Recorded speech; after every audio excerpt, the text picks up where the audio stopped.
North Korea appeared to test a ballistic missile that may be more capable than the hypersonic missile we've been talking about. What was surprising was that this caused the Federal Aviation Administration to briefly ground West Coast airports. It lasted about 7 minutes because of the missile launch. Morgan Ortagus joins us. What do you make of this, Morgan? Well, listen, it's odd that LAX would have to close down even for 7 minutes, but I think this should send a message to all Americans that North Korea continues to build weaponry that can be a threat to our homeland. Now, I don't know if it actually, if the latest ballistic missiles that they were reportedly testing could actually meet and reach Los Angeles. If so, that would be a new capability. But I'll tell you, Stu, what the bigger worry is here is that North Korea is creating more weaponry, more ballistic missiles than our defense and missile systems, interceptor systems here in the U.S. can combat. So we have ground-based interceptors on the West Coast on 2 different states. I believe it's unclassified, but just in case, I'm not going to name the states, but you could probably figure it out by going to Stratforce. But if you look at the number of weaponry that they're building, and again, a lot of this is classified, but you can find a lot of this in open source messaging. If you look at that, you can see and look at the defense budget and see that we're not building enough ground-based interceptors to combat that threat. Now, again, this is just reporting, but the Biden administration may actually look at lessening or not building more of those capabilities. So you have an inverse relationship here in which North Korea continues to test and expand their ballistic missiles and try to build weapons that could reach the United States.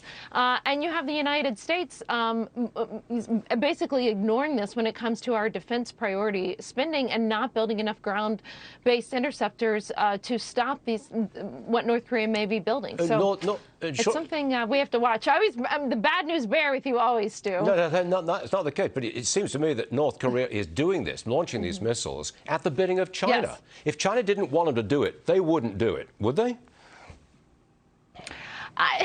It's interesting. There's always a tricky relationship between China and North Korea. China absolutely loves having North Korea being a nuisance and a pest to the United States. But what China fears more than anything is some sort of military confrontation between the United States and North Korea, because what do they know will happen? Well, there's a big border between China and North Korea, and all of the North Korean refugees from any type of military conflict would flood into China, and that's the last thing that they want to deal with. So they appreciate them being a nuisance, but they're sort of like a wild child that they can't control at times. Wild child that they can't control. I know that very well.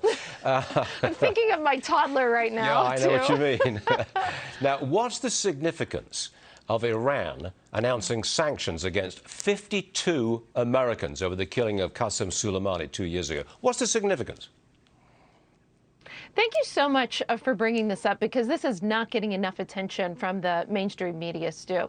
What a lot of insiders believe often is whenever Iran does these sanctions lists, it's also sort of an informal hit list. What you have going on right now is sort of unbelievable. Why this isn't a special on the evening news on every channel is beyond me. The United States is in the middle of negotiations to give $90 billion of sanctions relief to Iran. Iran, at this very moment, is threatening former Trump administration officials, former high-level diplomats, threatening to kill them on U.S. soil.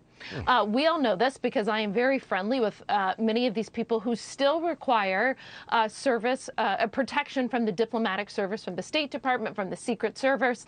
They're out of government, but they still require this protection because the ongoing threats from the Iranian regime to kill them, Trump administration officials on U.S. soil.